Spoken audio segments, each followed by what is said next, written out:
Hey everybody, welcome to another episode of Investor's Voice. I am Chad Ciceri with the Tokyo Stock Exchange. We're here today with Jeannie Stampe. She's the lead policy advisor at Norges Bank Investment Management. And we also have Vegard Torsnes. He is the lead investment stewardship manager at NBIM.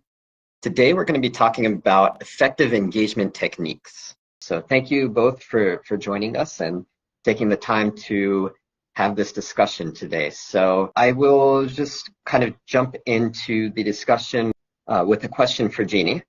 And this is about one of our kind of main initiatives here, which is the set of disclosure examples that we started publishing in the beginning of 2024. Their main audience is the issuers. We want to provide some guidance for them and some encouragement in respect to how they should be disclosing from the investor side. On the other hand, a lot of the investors that we speak with say that they get a lot of use from these kind of tools on their side in the stewardship and engagement sphere. So, Jeannie, do you use these resources at NBIM? And if so, how do you do that? Sure. I mean, let me just start by saying that this has been an excellent initiative, and the amount of work that has gone into it from TSE is really commendable, and the quality of the analysis has also been very helpful for us.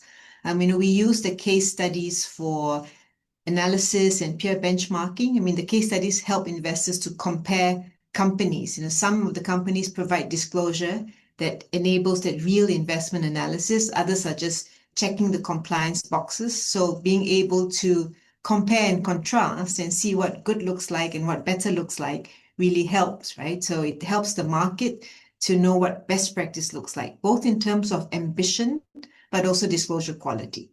So this creates a common reference point for what robust action and disclosure should contain, which is again a helpful thing for us to benchmark against. I mean, for our own investment decisions, some of the case studies, of course, are helpful to identify which sector peers demonstrate capital discipline that supports that long-term growth versus those that are making more ad hoc decisions. So that again informs our selection among peers.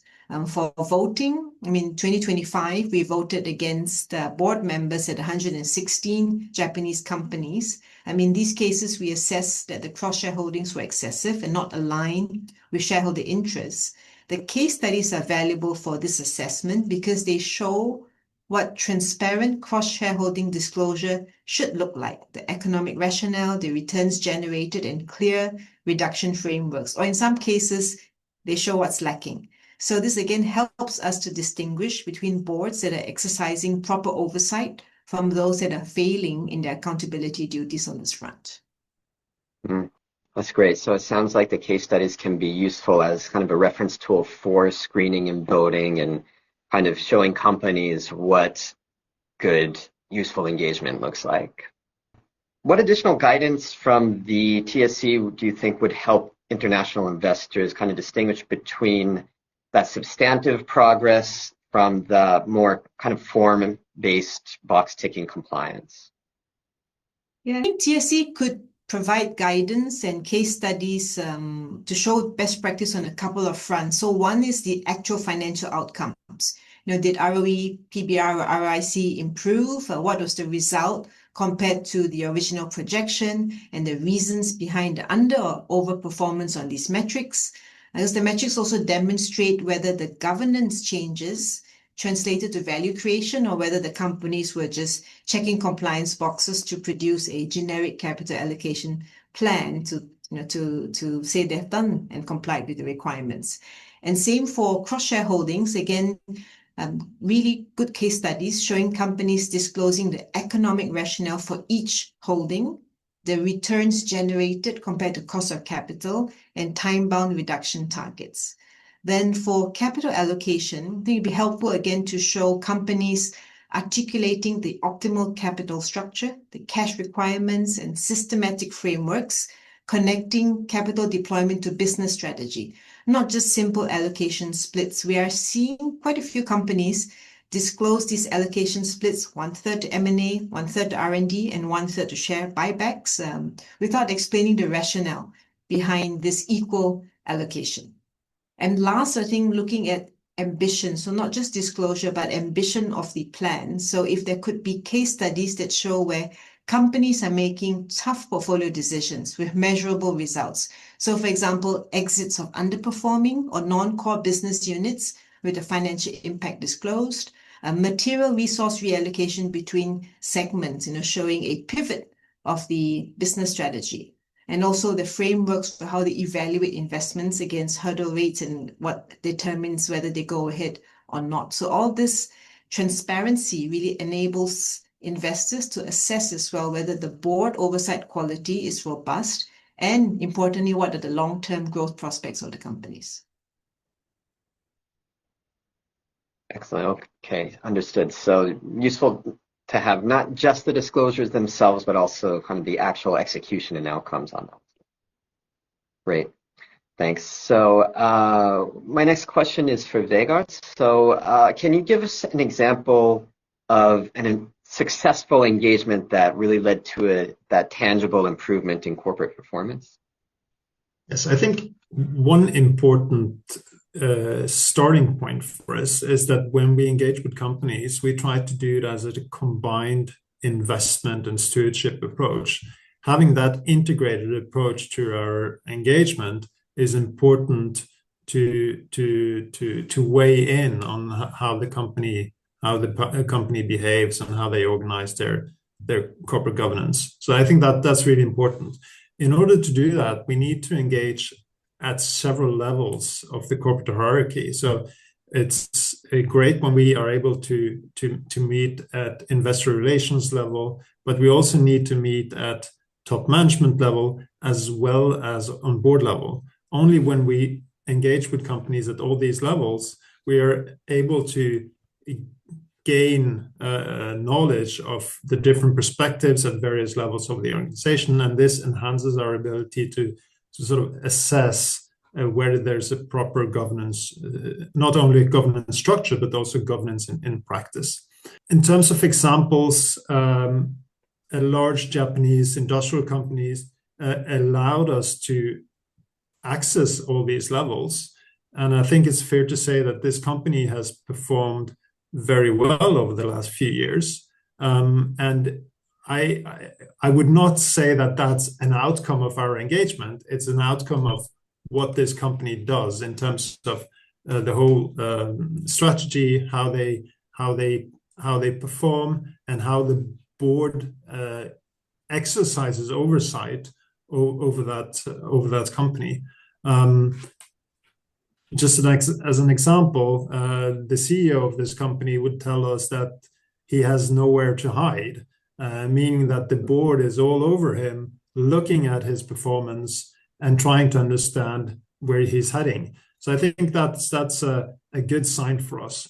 Other examples of another example of a successful engagement, I would say, is we would like board independence to improve in Japanese companies.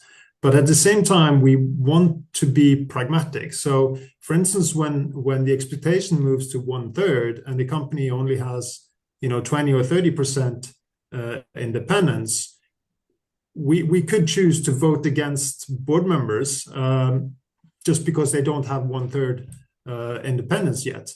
But rather, we then engage with those companies when we can, and we see whether they have an intention to improve board independence. And it may be that they have a nomination process ongoing that is not yet ready for the forthcoming AGM, but may be so for next year. And then we are very happy to be able to support that board because we know from our private discussions that process is ongoing.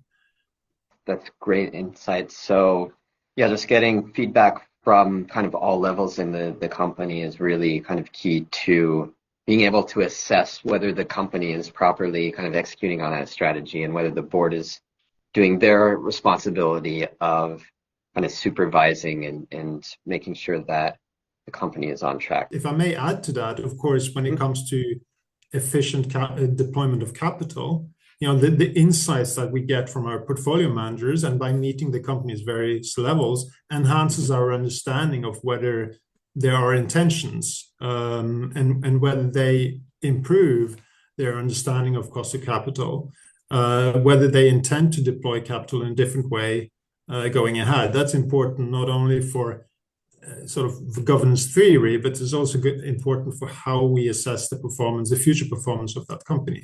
So these two, they go hand in hand. Mm-hmm. Great. Excellent. Thanks for that. That's very useful for our companies. So on the other hand, for the investor side, do you have any kind of suggestions, feedback, advice that you would like to have other investors hear and consider when they invest and engage in Japan? That's a difficult question on what advice we have for others, but in terms of how we engage, is that we seek to first create relationships with companies and enhance our understandings. We spend a lot of time in our early engagements to understand how the company do things. So I think both patience and pragmatism is important. Then we have ambitions and we share our views on how things should develop, and we expect and try to observe and gradual improvement towards those ambitions. I think dialogue has an impact, so it's important to give time for that dialogue, and that we do not expect changes to occur within only a few weeks or a few months, but maybe over 2 to 3 years. Excellent. Thanks for that. Patience and pragmatism. I think that would really kind of resonate with Japanese companies and Japanese management and how they execute their strategy and their business. And I think that they really appreciate that from their shareholders as well. So that's very helpful for that. So last question. This is, again, I'm going to stay with Vegard. So one thing that we hear from companies is that they really want investors to kind of move away from more rigid kind of mechanical voting practices to an approach that really kind of takes their individual circumstances into account. So how does NBIM really reflect that dialogue with companies and individual situations in your proxy voting, and how did the companies respond to that? Yeah, again, I think I need to go back to our engagement approach, which is to engage with our largest holdings, right? We have more than 1,000 companies in our Japanese portfolio, and we engage with around 100 of them on an annual basis. It's difficult for us to, embed the fruit of that dialogue with all companies when it comes to voting. So we do apply our voting guidelines, but we encourage companies to reach out to us and share views, and we will try to use them in our voting decisions as in the best possible way. When we have those dialogues, it's quite easy for us to try to understand the ambitions and be pragmatic in terms of developments. If I use the example of board independence or board gender diversity, if the company is able to credibly give us plans for improvements, we would take that into account when we're making our voting decisions. Same for capital deployment. So we have a voting practice on the extent of cross holdings, for instance. So if the company in our dialogue is able to show us a pathway of improvement, of course we will take that into account when we vote. Right. I think that a lot of the companies will be encouraged to hear that. So that's very helpful. Thanks so much. And with that, I think that wraps up today's session on effective engagement with Japanese companies. So I'd like to thank again Jeannie and Vegard for joining us today. And we will see you next time on Investor's Voice. Bye for now.